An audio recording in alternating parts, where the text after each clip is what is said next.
ನಮಸ್ಕಾರ. ಮಾಲಿನಿ ಟೇಸ್ಟಿ ಟ್ರೀಟ್ಸ್ಗೆ ಸುಸ್ವಾಗತ. ನಾನಿವತ್ತು ಕಾಜು ನಮಕ್ ಪಾರೆ ಮಾಡ್ತಾ ಇದ್ದೀನಿ.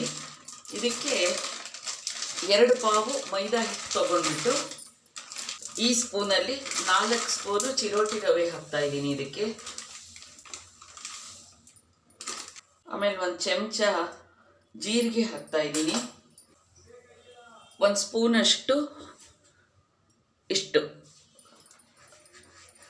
ಅಜ್ವಾನ ಹೀಗೆ ಅಂಗೈಯಲ್ಲಿ ಉಜ್ಕೊಂಡು ಹಾಕ್ತಾ ಇದ್ದೀನಿ.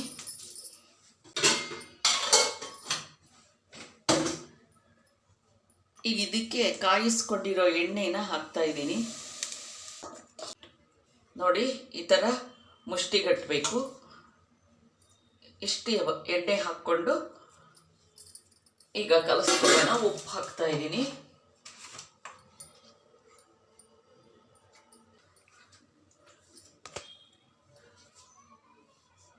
ಈಗ ಕಲಿಸ್ತಾ ಇದ್ದೀನಿ. ಇದೊಂದು 10 ನಿಮಿಷ ಹೀಗೆ ಇಟ್ಬಿಡೋಣ. ಈಗ ನೋಡಿ, 10 ನಿಮಿಷ ಆಗಿದೆ. ಹಿಟ್ಟನ್ನು ಅರಿತಾ ಇದ್ದೀನಿ. ತುಂಬ ತೆಳ್ಳಗೆ ಅರಿಬಾರ್ದು. ಈಗ ನೋಡಿ, ಈ ಥರ ಒಂದು ಮುಚ್ಚಳ ತಗೊಳ್ಳಿ. ಕಾಣಿಸ್ತಿದೆಯಾ? ಅರ್ಧ ಹೀಗೆ ಇಟ್ಕೊಂಡ್ಬಿಟ್ಟು ಕಟ್ ಮಾಡಬೇಕು. ಹಾಗೆ ಮೇಲ್ಮೇಲೆ ಅರ್ಧ ಮಾತ್ರ ಆ ರೌಂಡ್ದು ಆ ಹಿಟ್ಟೊಳಗಿರಬೇಕು. ಆವಾಗ ನೋಡಿ, ಈ ಥರ ಕಾಣಿಸ್ತಿದೆಯಾ? ಈ ಥರ ಗೋಡಂಬಿ ಶೇಪ್ ಬರುತ್ತೆ. ಈ ಥರ ಫುಲ್ ಕಟ್ ಮಾಡಬೇಕು.